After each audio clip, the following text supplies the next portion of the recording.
Mercedes E-Class and BMW 5 Series are both released in the all-new generation, and we are taking a first comparing look. For that, we also have to take into account that the Mercedes E-Class is the pure combustion engine model, also comes as plug-in hybrid. The BMW 5 Series comes combustion engine, hybrid, and also as the all-electric i5, and the all-electric E-Class version is, so to speak, the Mercedes EQE.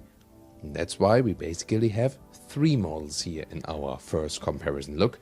We will first give you a general overview, then go in depth on every single individual vehicle, and at the end of the review we'll tell you all about you need to know as for the concluding part, which one would I take home? Which one should you take home? Let's go first with the general overview. So the Mercedes E-Class and the Mercedes EQE, although they are not on the same platform, they have the same length, 4.95 m or 195 inches. The BMW 5 Series and the BMW i5, they both are on the very same platform. They are more or less the identical vehicle besides the powertrain. 11 centimeters or 4 inches longer than E-Class or EQE means 5 meters 06 or 199 inches. And this is a very interesting decision by the two companies, that Mercedes splits the EV model and BMW goes more into this integrated approach, whereas they started completely the other way around. Remember the BMW i3, for example, where they put the EVs on the separate platform. Both approaches have pros and cons. If you look at the new 5 Series, when you drive the all-electric version, it doesn't scream out, hey, I'm an electric vehicle, and people rather appreciate the normal design and not the, hey, I need a super special, unique design that says I'm an electric vehicle, I'm something completely different. And that's what the EQE is doing, of course also taking into account the drag coefficient. So indeed, the EQE is the most wind-efficient vehicle here of these three, but then again, a lot of people do not like the outside design. As for technology, both Mercedes vehicles come optional with air suspension. BMW only offers air suspension for the rear for the electric vehicle and for the plug-in hybrid of the 5 Series. Optional, you also get adaptive dampers, but actually the BMW adaptive dampers are really very good. So it's not that crucial aspect that you don't get the full air suspension. Rear extra steering just goes wider in the Mercedes vehicles, 4.5 degrees. The rear wheels turn in the opposite direction in the E-Class, up to 10 degrees even in the EQE. And the 5 Series is there just limited to 2.5 degrees. So which one do you prefer on the exterior, E-Class, 5 Series or EQE? Already start putting all these comments. In the interior, BMW and Mercedes look quite different. What I criticize with all of them is that you lose a lot of real buttons if you compare it to the previous generation. For example, the AC control is always via the screen in all three vehicles. BMW at least leaves this lower control unit that you can turn and press and also control the infotainment system better while driving. And all of the vehicles are also using a lot of high-gloss black piano lacquer. As for the screens, 14.4 inch on the Mercedes E-Class, 14.9 inch on the BMW 5 Series or i5, a little bit more horizontal stress. And with the EQE, you would start with the 11.9 vertical screen, the smallest one, and optional, the biggest one then again, 17.7 inch for the hyper screen. As for the trunk, 540 liters for the E-Class, 520 liters for the 5 Series, or 490 for the i5, it's a little bit smaller, but then the smallest trunk with 430 liters for the EQE. Seating choices, all of the vehicles offer also animal-free seating, Artico for the Mercedes, new Veganza material for the BMW, and BMW follows the most consistent approach, making that all standard. So these new materials do not use animal products and are also more sustainable in the whole CO2 cycle, and actually reducing the amount of oil being used for the interior. Interesting difference also as for the plug-in hybrid side, 25 kilowatt hours battery for the Mercedes, 19 kilowatt hours for the BMW, so there the plug-in hybrid battery is a little bit bigger with the Mercedes. And as for the direct EV comparison, the i5 gets an 81 kilowatt hour battery, the EQE a 91 kilowatt hour battery, so there also once again the Mercedes offers the bigger battery, also in the pure EV version. And the recharging time for the pure EV versions, 10 to 80% state of charge in around 30 minutes. That's kind of the same both with the i5 and the EQE. On the combustion engine side, 4 and 6 cylinder petrol and diesel, there will only be the 8 cylinder hybrid for the true M5 model. So this is a first basic overview. Let's now go in depth on all three vehicles, starting with the E-Class, then the 5 Series together with the i5, and then the EQE. Let's go. Let's go with exterior features, different lines, different trims, and also interior features. That will explain why I'm wearing two watches today, because Apple Watch features will be included in the interior. But here on the exterior AMG line, there you can see you have this multi-star pattern grille, always a chrome frame around, but then you have this black mask, and that is the connection to the EQ models. Headlamps, LED standard, digital light is an option, and then you also have this more extended daytime running light in the lower part. The AMG line here also features these sportier accentuations in the side part, and the color here is called Verde Silver. That's like a silver green mixture. The length, when we come to the side profile, is 4 meters 95 or 195 inches. That's just a tiny bit longer than the previous generation.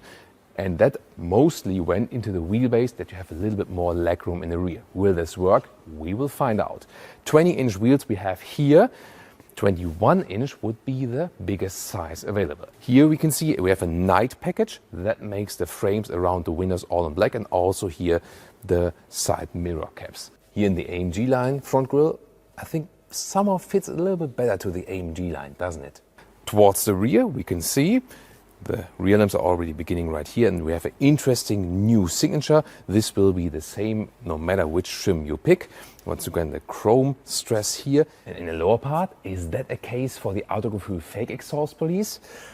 Yeah, maybe not. I think we can still live with that. But when we then move to the AMG line, this is a clear case for the Autogefuhl fake exhaust police, because this, there is nothing actually on the inside. But technology-wise, very interesting, they now also offer rear axle steering. Up to 4.5 degrees, the rear wheels can turn in the opposite direction than the front wheels, up to a threshold of 60 kilometers an hour or 37 miles per hour. And that massively reduces the turning circle by almost a meter. Standard suspension, by the way, is already one with selective dampers. Will not be available for the plug-in hybrids, which will not be available in the US, by the way. And optionally, you can always get an air suspension, Airmatic, and that is also coming with a package together with the rear axle steering. I really like their key fob, good quality. And when I open the vehicle here, or when I slide it, then these flush door handles come towards me. They are standard. Cool, I think, the illumination, but I mean, these flush door handles, sometimes I think they're over-engineered. What do you think? Here, door closing sound.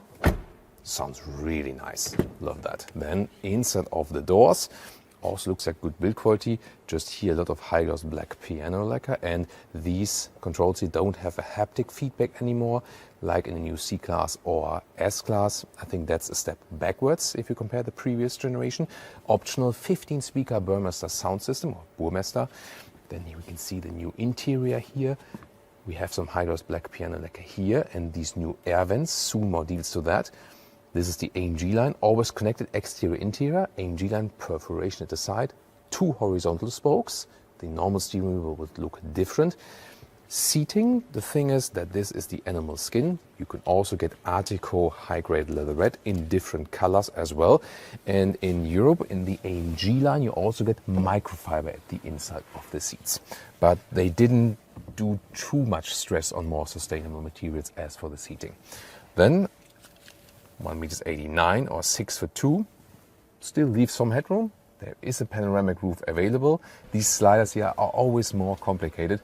But the roof itself here works very well, and they also worked on the aeroacoustics of this panoramic roof. Rear seating area, of course, the main question is, what about the legroom? So it's actually good for the legroom, no problem at all. Headroom with my size also works, although there is the panoramic roof. So it also works for 4 tall Ls in the sedan here.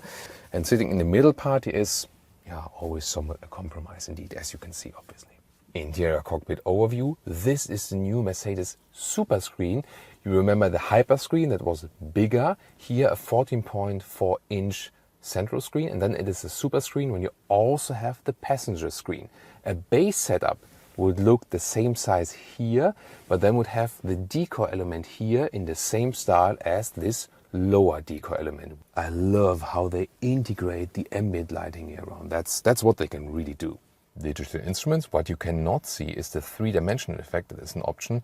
You can see that something is changing here on camera, but with your real eyes, you can see that here now you have like a depth in the field of view. That's kind of cool.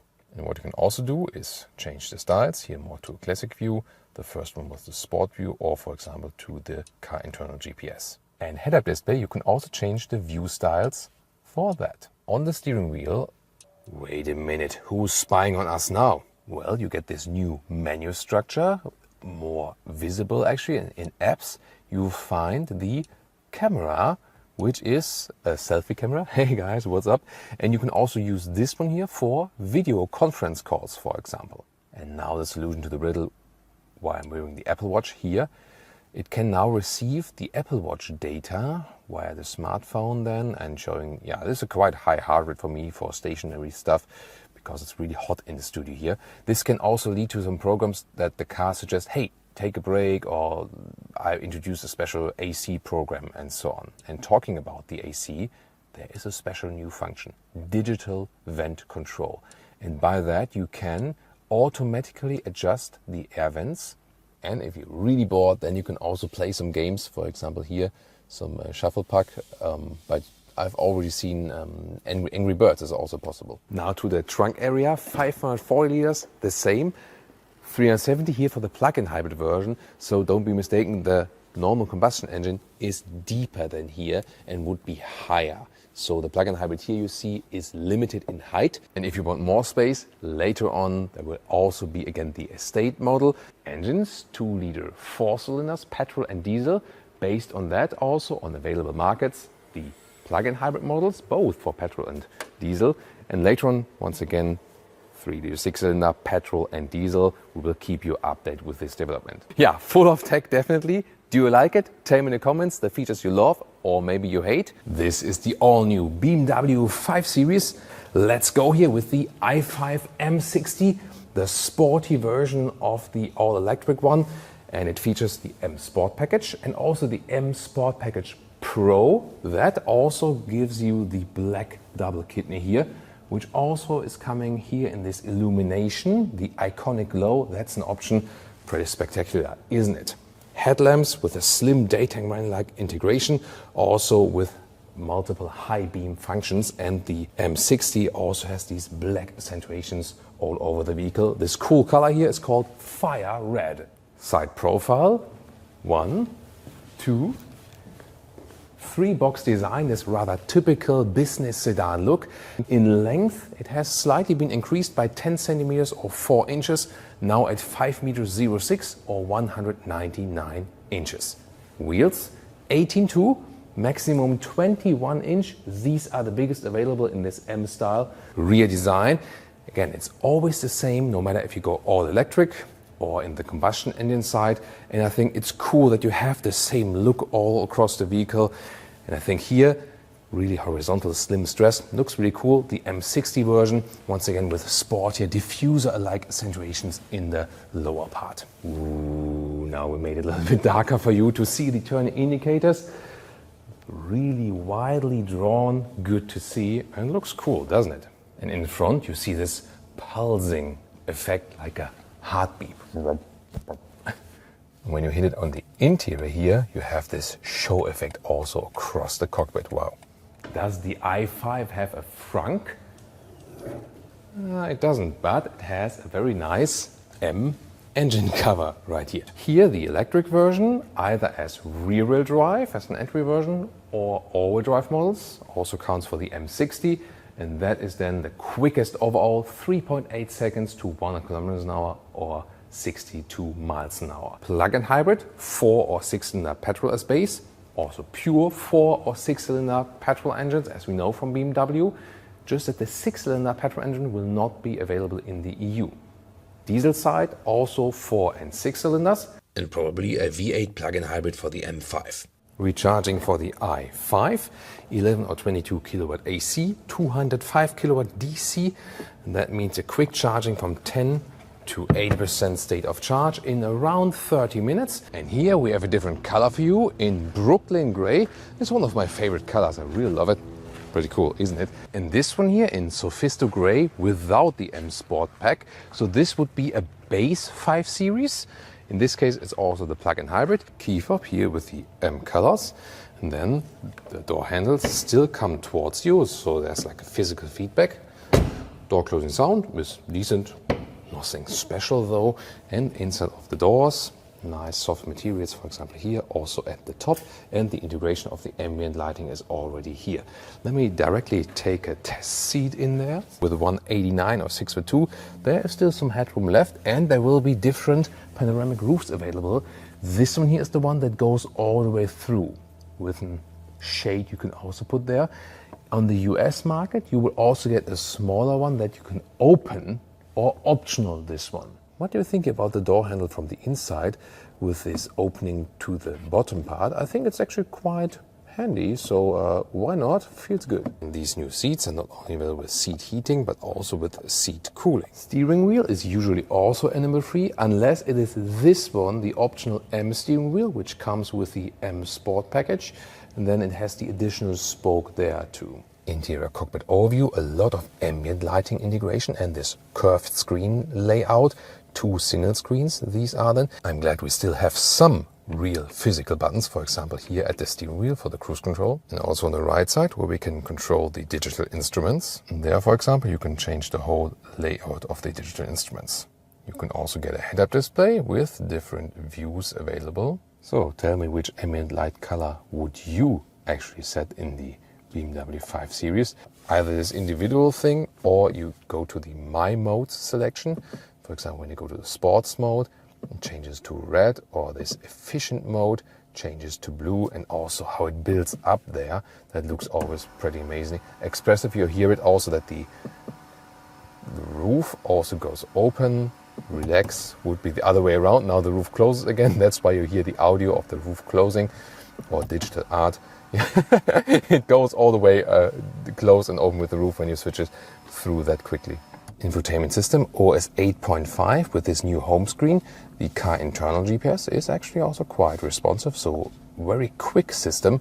Yes, you have a lot of different apps, you have to get used to it. Oh, even air console games. And for example, when you have the i5 and you're doing a recharging stop, you can also use the air console and then use your smartphone, maybe 1 or even 2 with 2 players. And with this connection, you can also play games like this card gaming here.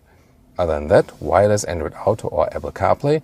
The integration here is really cool, very crisp screen. So I like this modern infotainment system indeed. Yeah, besides the control for the climate here, this is then seat heating and so on, the heated steering wheel, and this is the whole climate unit here, the digital one. This could be done easier, but for a digital solution, at least it is kind of self-explanatory. Lower middle console here with the inductive charging pad, and it has these holes that suck away the hot air because it doesn't overheat then. And then you have here the adaptive cup holders. And I'm glad to be able to control the infotainment system also from here still while driving. This crystalline effect, however, is an option I would not go for because it can blind you while driving. And here, well, you don't have a rear shifting lever anymore, more this integrated solution. It is clear and small, but doesn't convey so much sportiness. And finally, this split opening of the armrest. And talking about luxury functions, it does even feature a rear sunshade. Rear seating area still has this middle tunnel, also because of the platform share and the i5 uses this then for batteries. Rear climate unit is now digital like this. Here the vent strings, that's a little bit too complicated, I think, where you have to press there. And testing the seats in the rear, by the way, you have this shade here, manual shade for the rear passengers, like this. And then the wheelbase has been increased slightly, and you have these very nice recesses here for the back part of the seats, so there is actually decent legroom also when I'm driving as a tall driver. These are iPad holders here, good solution with USB-C charging, and headroom in the rear. There's still some left here with 189 or 6'2".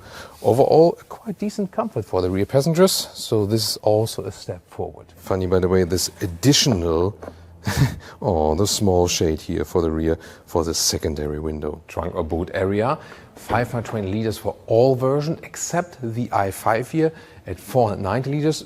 A small compromise. It's not as high, just a little bit, but even the plug-in hybrid will feature the same size as the other versions. And underneath we have a storage, for example, also for charging cables. There was a big hype about the EQS, but this year is the even more important electric vehicle for Mercedes, the new Mercedes EQE. So to speak, the electric E-Class, but on a very own pure electric platform, sharing it with the EQS. So the EQE, starting here in the front, this is an option, the so-called star pattern grille. It has a little bit of reflection with the chrome stars, oh, the tiny stars here, but really cool effect. LED light, standard option, the so-called digital light, which can also project things on the ground. It's a very unique design, no doubt, and once again also this one bow design. The length here is at 4.95 meters or 195 inches. That means it's around 20 centimeters or 8 inches shorter than the EQS. And half of that is shorter rear overhang, and the other half is shorter wheelbase. EQE 350 means this is the rear-wheel drive version, 215 kilowatt. Around 6 seconds will be the acceleration figure. There will also be all-wheel drive models available, where you then have an electric motor in the rear, plus one in the front. And yeah, probably at some point also a true AMG version. This one here, however, is the AMG line. You've maybe seen it in the front. And here also in the rear, kind of diffuser style. Turning indicators here in the rear, not that spectacular actually. In the front, yeah, way fancier because it takes up, the whole area here of the daytime running light. Interesting detail, by the way, here the rear lamps looks as it would be like curled, this signature, right? And here we also have 20-inch wheels, like these. So already quite big, 19 to 21 inch. You can also get an air suspension. Steel suspension would be standard. Air suspension is then the option. There you can also combine the riding comfort with large wheels as well. There's no frunk, so the only way to put in wiper fluid is right here, this separated side opening. So they really had the front hood all closed. They say the reason is because they hide the HEPA filter there because it takes so much space. Just one battery size, that's easy to remember. 90 kilowatt hours net, that is the small battery from the EQS. The bigger one is not available here, but it should still be enough. The efficiency, EQE and EQS are actually quite similar. So from our test, we had, like 17 kilowatt hours on 1 kilometer, like 27 kilowatt hours on 100 miles. So we can expect more than 500 kilometers of electric range here. There's just the electric range here, or more than 300 miles. AC is 11 or optional 22 kilowatt. And DC charging here up to around 175 kilowatt. However, the charging time then at the fast charging station will also be quite similar, EQE and EQS. This is the car key, looks quite fancy. When you open the vehicle or when you approach it, then the door handles fall out. Then you also have the soft close function right here. Magic. And once again, frameless doors. And you have this dual insulation right here. You see here, 2 glass layers right there. Very interesting to see always. And inside of the doors, animal-free materials. Also here the top part is kind of like a shiny effect with Artico. There's also another Neotex material available now, showing that soon. Here with the air vents, for example, also illuminated. Look at that nice detail work right here. Screens. Welcome to this interior then, EQE. 12.3-inch digital instruments are always standard. And then on the middle part, you would start, like in the S-Class or the C-Class, the new generation, with this vertical screen, either here in 11.9-inch, a little bit bigger one, in 12.8 inch. That is then exactly the same in the S-Class and also in the standard EQS. And then you have this optional hyper screen, 17.7 inch, and another passenger screen, also in 12.3 inch right there. Steering wheel, either this one and different from the S-Class or the EQS. And temperature always stays here. Yeah, manual climate units definitely missing. Special request, we have Android Auto integration for you here today. That's how it looks like from Jonas' smartphone. Usually digital instruments stand like this, more upright. Here they are land like this and stand more towards the sun, so that can catch some glare in bright sunlight. We experienced that with the EQS. Cool here, the integration of the map, for example, on the inside. Here we go. This will be a difference than to the EQS in the length, but using this electric platform, you can see there's a flat bottom in the middle part, more or less flat. But definitely you can see you have a lot of space right there. Headroom, that's a thing now. You also have this glass roof then here in this option. To the side, it's really close. You see, this doesn't really fit. So I don't fit in here as a tall person. So what is now my conclusion for today?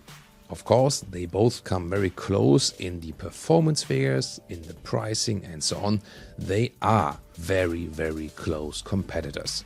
Starting with the EQE and the pure EV versions, I really have to say the exterior design of the EQE kind of drives me off this vehicle. Design-wise, I think E-Class and 5 Series are both pretty cool. I have to say I did like the previous generations even better design-wise, both for the 5 Series and the E-Class.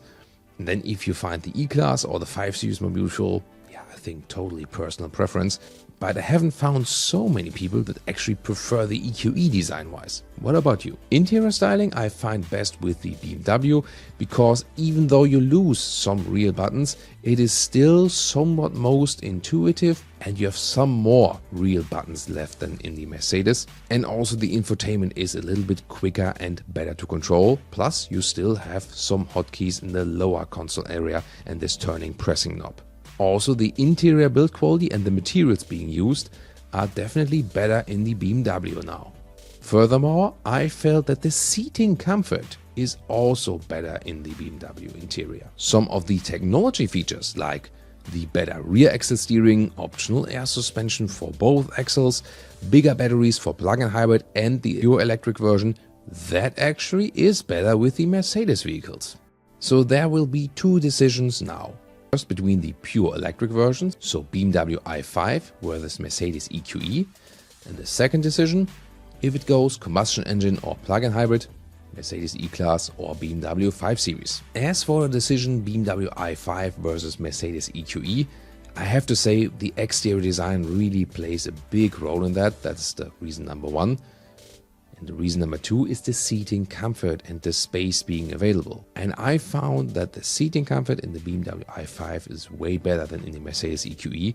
And especially when you look at the rear seats, the Mercedes EQE loses the comparison of all three vehicles here. So combining exterior design and interior seating comfort, it would be the BMW i5 for me. When it goes Mercedes E-Class versus BMW 5 Series, I think it is even more a question of personal preference, exterior design and also this interior layout. I found the interior layout of the Mercedes E-Class in this all-new generation a little bit too playful and also too much high-gloss piano lacquer and too many functions just in the screen. And there once again, the seating comfort, the seat ergonomics plus the more consistent approach as for the sustainable materials is more convincing with the BMW. Some technology details, however, do speak for the Mercedes E-Class, so it is really, really tough. Overall, I would have a subtle notion for, like a European pick, the 6-cylinder plug-in hybrid with the BMW 5 Series, because you cannot get the pure 6-cylinder combustion engine anymore in Europe. And in the US, you could still go for the famous 3-liter inline 6-cylinder pure combustion engine with the BMW 5 Series.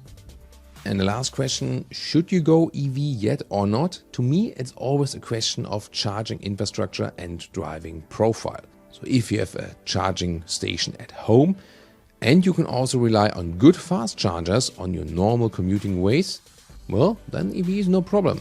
When these factors are not given, yeah, then it's not a joy to drive the pure EV yet. So if you are in a decision between pure EV and plug-in hybrid and combustion engine, really take first a look on your charging infrastructure and your driving profile, how long you're driving and where are the stations you can fill up, so it won't be a hassle. So which vehicle would be your pick for today and why?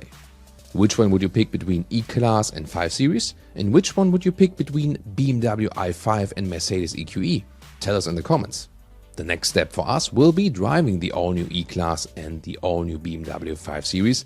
The Mercedes EQE, that one we have driven already, and just driving-wise, it's also a great vehicle, no doubt. You should tune in into the driving review of the Mercedes EQE right now, or also join us for some more comparison episodes.